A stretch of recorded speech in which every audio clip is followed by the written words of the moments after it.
Lando Norris, Oscar Piastri. We got to talk about this fight. We got to talk about the implications of not just this weekend, but what this weekend means moving forward. 9 points apart in the World Drivers' Championship. The Papaya team, Lando Norris, Oscar Piastri, and company, man, they're giving us a championship fight. We haven't seen a championship fight this good in quite some time. As far as this regulation is concerned, this is possibly going to be the most entertaining championship fight unless, it just falls to the wayside for one driver or the other. But we have 10 races to go following the summer break. We've got the Netherlands. We've got the high-speed straights of Monza. We've got Baku in Azerbaijan. We've got Singapore Night Lights, the Austin Grand Prix, the United States Grand Prix, at least in Austin, Texas, Mexico, Brazil, Las Vegas, Qatar, and then Abu Dhabi to round things out. This title fight's looking like it's going to come down to the wire. What looks like some next-level renewal for Lando Norris following the Hungarian Grand Prix. Post-race interview, on the podium, everything for Lando Norris just seemed like it was an absolute confidence-building kind of weekend. If I'm being completely honest, this weekend I think even took him by surprise. In my personal opinion, I think this was probably Lando Norris's best Grand Prix Sunday of the season. His own level of strategy call at a certain level between him and his engineer, Will Joseph, electing to go for the one-stop strategy, electing to do something daring, something that netted him a race win in an oh-so-close, oh-so-important championship fight for Lando Norris. The expectations for Lando Norris have been waning and waxing throughout this entire season, but this, in my opinion, his best drive of the season. Keeping the race lead with Oscar Piastri on a better compound right behind him.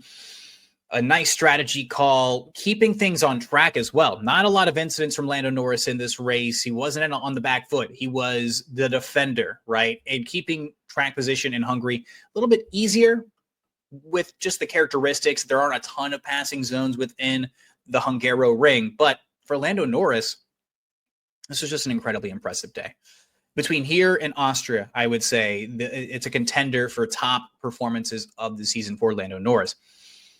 Can Lando Norris keep this up? That's going to be the first question.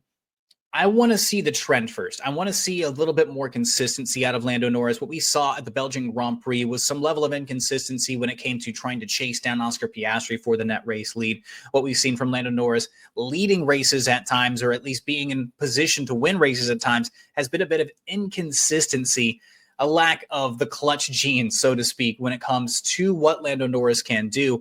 We've got a few races coming up this year, however, that he has dominated, at least as far as going back to last season, dominated the Netherlands, was the first driver not named Max Verstappen to win since its return to the calendar. Singapore, he won handily as well. So a couple of spots that Lando Norris won at last year still to come, as well as Abu Dhabi, where he won by about 5 seconds over the charging Ferrari of Carlos Sainz.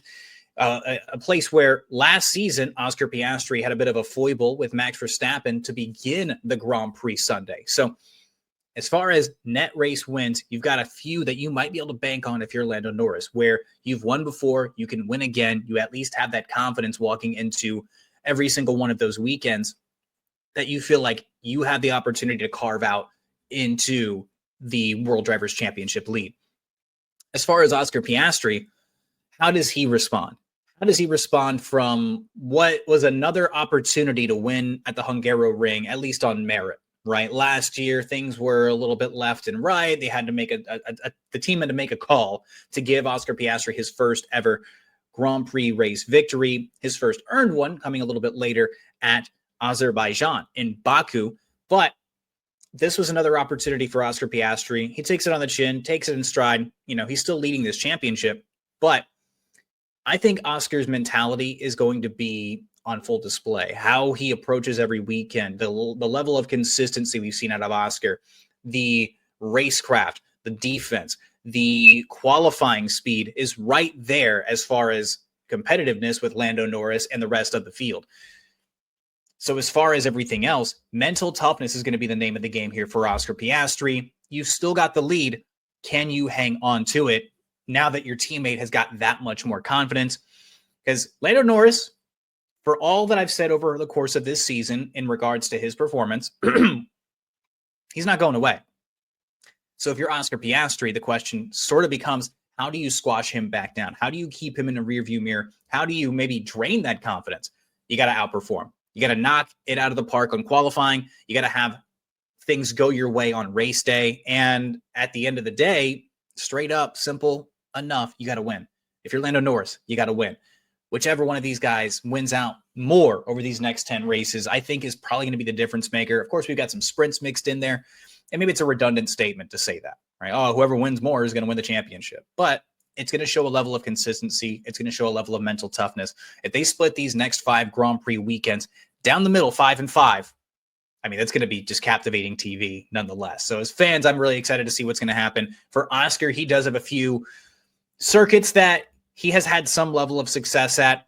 Azerbaijan, like I mentioned last year, he pulled off an incredible win from a charging Ferrari of Charles Leclerc. At Baku, Monza almost caught up to Charles Leclerc in Italy last year at the Temple of Speed. And then in Qatar, had another strong performance as well. So overall, this championship, in my opinion, looks like it's primed to go all the way down to Abu Dhabi. Who's got not just the talent? Who's got not just the racecraft? Who doesn't have just the skill, but the mental fortitude to pull this off? If you're asking me for a prediction, I'm still going to keep leaning on what I've been saying this entire season. I'm going to continue to lean on Oscar Piastri, the Australian driver from down under, the most successful single season from an Australian driver so far. Oscar Piastri has looked locked in. He isn't making a ton of mistakes, and I think that's the decider for me. He doesn't make a ton of mistakes. Things kind of go his way, or sometimes they don't go his way, but he takes it in stride and just keeps it moving. I think the emotional side of Lando Norris, I think the mental makeup of Oscar Piastri is going to be a bit more of that difference. The peak of racing. This could be the one chance you get at winning a World Drivers' Championship if you're either one of these drivers, reaching the pinnacle of your sport, not just on a race day, but for an entire season. Cementing yourself immortality when it comes to Formula One is right in front of you. I think that when push comes to shove, Oscar Piastri might take this. But nonetheless, I want to know what you guys think down in the comments below. I want to know what you guys think is going to happen. Who is going to win this World Drivers' Championship? We've got a summer break to speculate, to talk about, to see what the hell is going to happen. I want to know what you guys, what the TLPs think down in the comments below.